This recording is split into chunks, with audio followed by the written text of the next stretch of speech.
बौद्ध धर्म के बारे में कौन नहीं जानता, या गौतम बुद्ध के बारे में किसने नहीं सुना होगा। लेकिन क्या आपको पता है कि बौद्ध धर्म कब और कैसे शुरू हुआ? अगर नहीं तो कोई बात नहीं, हम आपको बताते हैं कि बौद्ध धर्म का इतिहास और चीन में बौद्ध धर्म के विस्तार के पीछे की परिस्थितियां क्या रहीं। चीन में बौद्ध धर्म के बारे में जानने से पहले थोड़ा बौद्ध धर्म के बारे में जानते हैं कि ये कब, कैसे और किसने शुरू किया। बौद्ध धर्म ऐसे नियमों का संग्रह है जो हमें यथार्थ के सही स्वरूप को पहचान कर अपनी पूरी मानवीय क्षमताओं को विकसित करने में सहायता करता है। बौद्ध धर्म भारत की श्रमण परंपरा से निकला धर्म और दर्शन है। इसके संस्थापक भगवान बुद्ध हैं। वे 563 ईसा पूर्व से 483 ईसा पूर्व तक रहे। ईसाई और इस्लाम धर्म से पहले बौद्ध धर्म की उत्पत्ति हुई थी। उक्त दोनों धर्मों के बाद ये दुनिया का तीसरा सबसे बड़ा धर्म है। इस धर्म के मुख्यतः दो संप्रदाय हैं, हीनयान और महायान। वैशाख माह की पूर्णिमा के दिन बौद्धों का प्रमुख त्योहार होता है। बौद्ध धर्म के 4 तीर्थ स्थल हैं, लुम्बिनी, बोधगया, सारनाथ और कुशीनगर। बौद्ध धर्म के धर्म ग्रंथ को त्रिपिटक कहा जाता है। इस धर्म को मानने वाले ज्यादातर चीन, Japan, Korea, Thailand, Cambodia, Sri Lanka, Nepal, Bhutan और भारत आदि देशों में रहते हैं। चीन की सभ्यता विश्व की पुरातनतम सभ्यताओं में से एक है। प्राचीन चीन में बौद्ध धर्म के पहले कई महान राजवंशों का धर्म प्रचलित था। उनमें से एक शाह राजवंश था जो 2070 ईसा पूर्व था। शाह वंश में पहले चीन में 3 अधिपतियों और 5 सम्राटों का काल था। 5 सम्राटों में से अंतिम सम्राट शुन था। शुन ने अपनी गद्दी यू महान को सौंपी और उसी से शाह राजवंश सत्ता में आया। इसे शिया राजवंश भी कहा जाता है।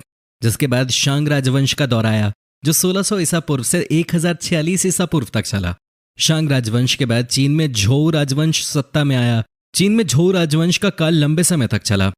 इनके ही काल में चीन में कन्फ्यूशियस के विचार और बौद्ध धर्म का विकास हुआ। बाद में ताओवाद, लाओ त्से तुंग, मोहीवाद मोजी और न्यायवाद हानफेजी और ली सी भी खूब फला फूला। लेकिन इन सभी के बीच बौद्ध धर्म ने अपनी जड़ें जमाई और इसने चीन की भिन्न भिन्न विचारधाराओं को एक सूत्र में बांध दिया। बौद्ध धर्म के कारण चीन में जातिगत एकता और शक्ति का विकास हुआ। इस विचारधारा के फैलने के कारण चीन में दास प्रथा के खात्मे के साथ ही छिन राजवंश का उदय हुआ। बौद्ध धर्म वैसे तो भिक्षुओं के माध्यम से 200 ईसा पूर्व से ही चीन में प्रवेश कर गया था, संभवतः उससे पूर्व भी, लेकिन राजाओं के माध्यम से यह व्यापक पैमाने पर पहली शताब्दी के आसपास चीन का राजधन बनने की स्थिति में आ गया था। धीरे धीरे बौद्ध धर्म के कारण चीन में राष्ट्रीय एकता स्थापित होने लगी। राजवंशों के झगड़े कम होने लगे और आज बौद्ध धर्म चीन का प्रमुख धर्म है। बौद्ध धर्म की परंपराओं ने तकरीबन 2000 वर्षों तक चीनी सभ्यता और चीनी संस्कृति पर गहरा प्रभाव छोड़ा है। यह बौद्ध परंपराएं चीनी कला, राजनीतिक, साहित्य, दर्शन और चिकित्सा में देखी जा सकती हैं। दुनिया की 65% से अधिक बौद्ध आबादी चीन में रहती है। अगर विश्व स्तर पर देखा जाए तो गौतम बुद्ध के समय में चीन में कन्फ्यूशियस विचार, भारत में वैदिक और ईरान में जरथुस्त्र विचारधारा का बोलबाला था। दोस्तों, क्या आपको पता है कि चीन में कौन सी भाषा बोली जाती है? अगर हाँ, तो फटाफट से कमेंट सेक्शन में जाइए और हमें कमेंट करके जरूर बताइए। और हाँ, अगर आपको हमारी ये जानकारी पसंद आई तो हमारे चैनल को सब्सक्राइब करना तो बिल्कुल मत भूलिएगा। तब तक मिलते हैं और ऐसे इंटरेस्टिंग वीडियोस के साथ।